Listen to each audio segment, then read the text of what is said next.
अध्याय 5। औरतों ने बदली दुनिया।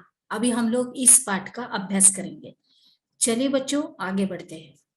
आइए, अभी हम लोग राम सुंदरी देवी यानी उनकी कारकिर्द 1800 से लेके 1890 तक की है, उनका अनुभव पढ़े, जो 200 वर्ष पूर्व पश्चिमी बंगाल में पैदा हुई थी। 60 वर्ष की अवस्था में उन्होंने बांग्ला भाषा में अपनी आत्मकथा लिखी थी। उनकी पुस्तक अमर जीवन किसी भारतीय महिला द्वारा लिखित पहली आत्मकथा है। राम सुंदरी देवी एक धनवान जमींदार परिवार की गृहिणी थी। उस समय लोगों का विश्वास था कि यदि लड़की लिखती पढ़ती है तो वह पति के लिए दुर्भाग्य लाती है और विधवा हो जाती है। उसके बावजूद उन्होंने अपनी शादी के बहुत समय बाद स्वयं ही छुप छुप कर लिखना पढ़ना सीखा। उसके बाद उन्होंने लिखा है कि मैं अत्यंत सवेरे ही काम करना शुरू कर देती थी और उधर आधी रात हो जाने के बाद भी काम में लगी रहती थी। बीच में भी विश्राम नहीं होता था। उस समय केवल 14 वर्ष की वो थी और उसके मन में भी एक अभिलाषा पनपने लगी कि मैं पढ़ना सीखूंगी और एक धार्मिक पांडुलिपि पढ़ूंगी। मैं अभागी थी। उन दिनों स्त्रियों को नहीं पढ़ाया जाता था। बाद में मैं स्वयं ही अपने विचारों का विरोध करने लगी कि मुझे क्या हो गया है। ये उनके मन में ये सब कुछ विचार आते रहे। स्त्रियां पढ़ती नहीं है, फिर मैं कैसे पढ़ूंगी। फिर मुझे एक स्वप्न आया, मैं चैतन्य भागवत एक संत का जीवन पढ़ रही थी और बाद में दिन के समय जब मैं रसोई में बैठी हुई भोजन बना रही थी, मैंने अपने पति को सबसे बड़े बेटे से कहते हुए सुना, विपिन, मैंने अपनी चैतन्य भागवत यहाँ छोड़ी है। जब मैं इसे मंगाऊं तुम इसे अंदर ले आना। वे पुस्तक वही छोड़कर चले गए। जब पुस्तक अंदर रख दी गई, मैंने चुपके से उसका एक पन्ना निकाल दिया और सावधानी से उसे छुपा दिया। ये कौन बोल रही है? राम देवी सुंदरी। उनका ये आत्मकथन में लिखा हुआ है, जो हम लोग अभी पढ़ रहे हैं, उसके बारे में जानकारी ले रहे, अभ्यास कर रहे हैं उसका। उसे छुपाना भी एक बड़ा काम था, मतलब जो पन्ना उन्होंने वो छुपा के रखा था वो भी। मेरा सबसे बड़ा बेटा उस समय ताड़ के पत्तों पर लिखकर अक्षर बनाने का अभ्यास कर रहा था। उसमें भी मैंने उसको भी उसको भी छुपा लिया उन्होंने। और जब मौका मिलता मैं जाती और उस पन्ने के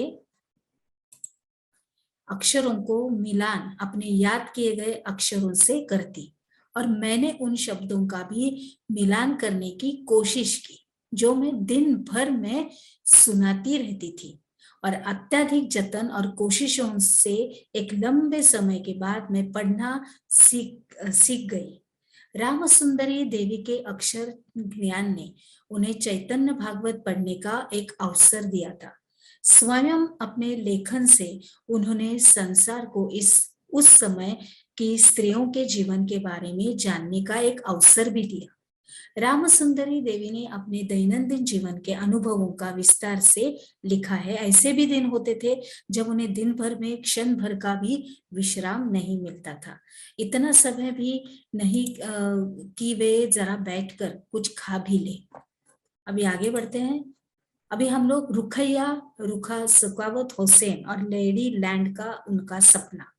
रुकैया सखावत हुसैन, उनकी कारकिर्दी 1880 से लेके 1932 तक एक धनी परिवार में पैदा हुई थी वो, जिसके पास बहुत जमीन थी। तथापि यद्यपि उन्हें उर्दू पढ़ना और लिखना आता था, परंतु उन्हें बंगला और अंग्रेजी सीखने से रोका गया। फिर उस समय अंग्रेजों की ऐसी भाषा के रूप में उनको देखा जाता था जो लड़कियों के सामने नए विचार रखती थी, जिन्हें लोग लड़कियों के लिए ठीक नहीं मानते थे। इसीलिए अंग्रेजी अधिकतर लड़कों को ही पढ़ाई जाती थी। रुकैया ने अपने बड़े भाई और बहन के सहयोग से बंगला और अंग्रेजी पढ़ना और लिखना सीख लिया।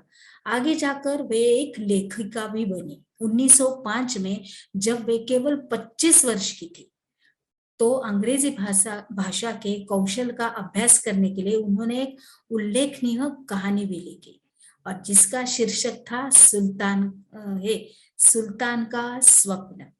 अभी कहानी में सुल्तान नामक एक ऐसी स्त्री की कल्पना की गई थी जो लेडी लैंड के नाम के जगह पहुंचती है, और लेडी लैंड ऐसा स्थान था जहां पर स्त्रियों को पढ़ने, काम करने और आविष्कार करने की स्वतंत्रता थी। अभी इस कहानी में महिलाएं बादलों में होने वाली वर्षा को रोकने के उपाय खोजती है, और उसके बाद हवाई कारें चलाती है।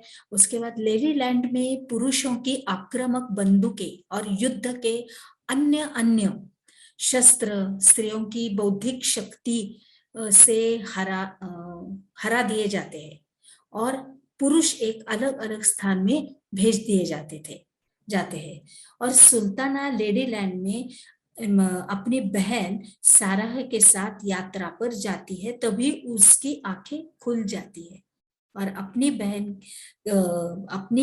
बहन साराह के साथ यात्रा पर जाती है, तभी उसकी आंखें खुल जाती है और उसे पता चलता है कि वह तो केवल एक स्वप्न देख रही थी। वर्तमान समय में शिक्षा और विद्यालय। वर्तमान समय में शिक्षा और विद्यालय, आज के युग में लड़के और लड़कियां विशाल संख्या में विद्यालय जा रहे हैं, लेकिन फिर भी हम देखते हैं कि लड़कों और लड़कियों की शिक्षा में अंतर है। भारत में हर 10 वर्ष में जनगणना होती है, और जिसमें पूरे देश की जनसंख्या की गणना की जाती है, और इसमें भारत में रहने वालों के जीवन में के बारे में भी विस्तृत जानकारी एकत्रित की जाती है, जैसे उनकी आयु, पढ़ाई, उनके द्वारा किए जाने वाले काम आदि। और इस जानकारी का इस्तेमाल हम अनेक बातों के आकलन के लिए करते हैं, जैसे शिक्षित लोगों की संख्या तथा स्त्री पुरुषों का अनुपात। 1961 की जनगणना के अनुसार सब लड़कों और पुरुषों, मतलब 7 वर्ष एवं उससे अधिक आयु के का 40% शिक्षित था। अर्थात अभी हम लोग देखते हैं कि कम से कम अपना नाम लिख सकते हैं, तो इसकी तुलना में लड़कियों तथा स्त्रियों का केवल 15% भाग शिक्षित था। 2011 की जनगणना के अनुसार लड़कों और पुरुषों की यह संख्या बढ़कर 82% हो गई है, और शिक्षित लड़कियों तथा स्त्रियों की संख्या 65%। अब इसका आशय यह हुआ कि पुरुषों और स्त्रियों दोनों के बीच ऐसे लोगों का अनुपात बढ़ गया है जो पढ़ लिख सकते हैं और जिन्हें कुछ हद तक शिक्षा मिल चुकी है। लेकिन जैसा कि आप देख सकते हैं कि अब भी स्त्रियों की तुलना में पुरुषों का प्रतिशत अधिक है, और इनके बीच का अंतर अभी समाप्त नहीं हुआ है। हमने क्या सीखा? इसके अंतर्गत वर्तमान समय में शिक्षा और अभियान के बारे में आपको लिखना है। तो चलिए बच्चों, आगे बढ़ते हैं।